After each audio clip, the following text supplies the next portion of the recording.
En pleine préparation pour la fête de Purim, qui sera une grande fête même à l'arrivée de Mashiach.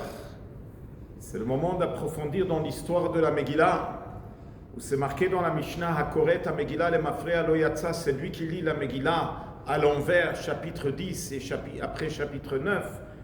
Et après chapitre 8, il ne peut pas se faire acquitter, explique le Baal Shem Tov. Une autre explication, c'est lui qui lit la Megillah comme une histoire qui est arrivée dans le passé, il n'est pas acquitté. C'est-à-dire que l'histoire de la Megillah est une histoire qui a duré 12 ans, mais une histoire très actuelle. Le grand saint Rabbi Avraham Seba, qui habitait à Fès, il a écrit un livre qui s'appelle Eshkol HaKofer. Il écrit que toute cette Megillah, elle est basée sur deux points.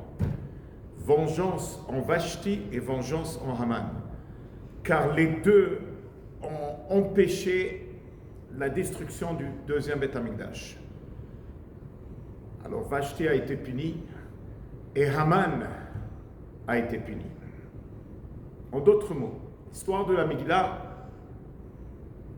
est une histoire avec plusieurs événements qu'au début on ne comprend pas ce qui se passe, mais après on voit que c'est un puzzle et chaque événement qui se passe dans la Megillah, c'est Akadosh Baruch Hu qui le dirige.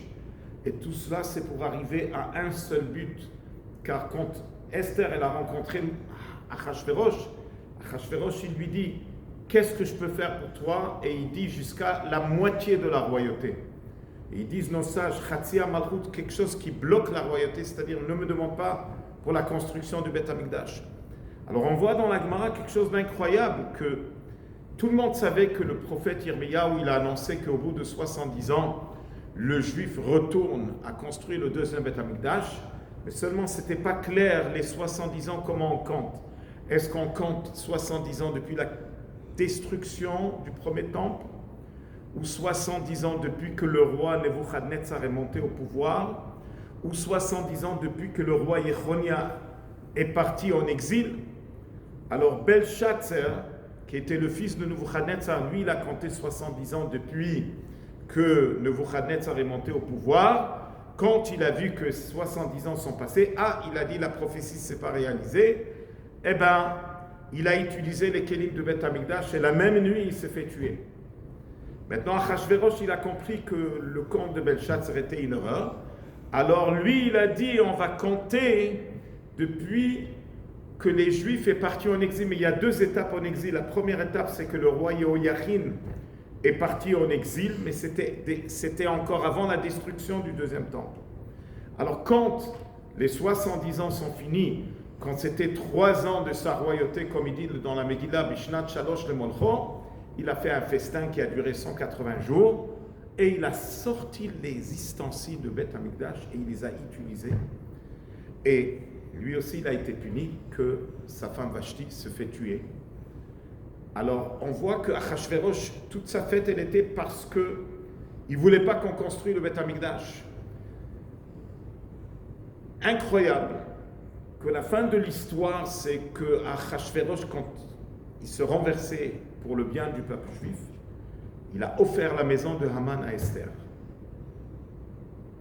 Et Haman, quand il est parti à voir Achashverosh, il a dit « Je t'achète le peuple juif de tous les 127 pays, je te donne un grand montant dans le langage de la Megillah, 10 000 kikar kesef. » Achashverosh a dit « Tu n'as pas besoin de me donner l'argent, reprends l'argent et les juifs, fais ce que tu veux avec eux. » À la fin, Achashverosh, il remet tous les biens de Haman à Mordechai et Esther. Donc l'argent de Haman tombe dans les mains de Mordechai et Esther.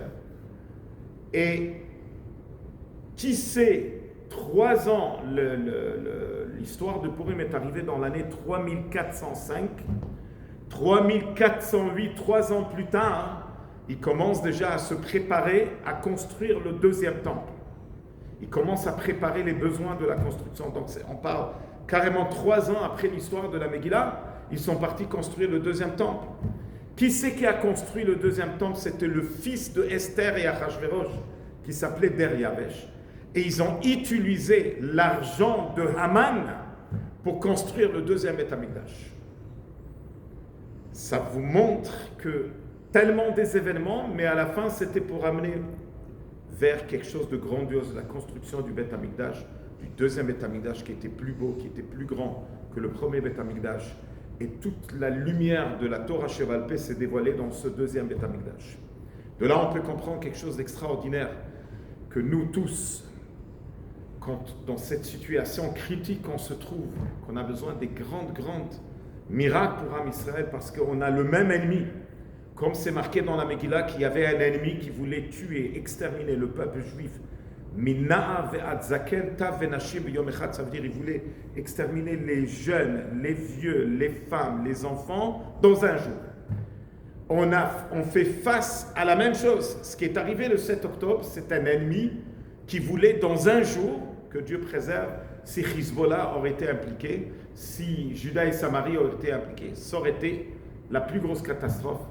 C'est inimaginable qu'on fait face à un ennemi qui veut nous tuer, qui veut nous exterminer. Alors quand on vit des événements pareils, d'un côté il y a des événements douloureux, de l'autre côté il y a des miracles, il y a des grands miracles qui sont passés. Alors il faut savoir que tous ces événements sont en train de nous amener vers une direction. La direction, c'est la construction du troisième Beth Amikdash. On voit que le monde bouillit, on voit qu'il y a des événements trop forts qui sont arrivés, mais il faut savoir qu'on s'en va vers cette direction.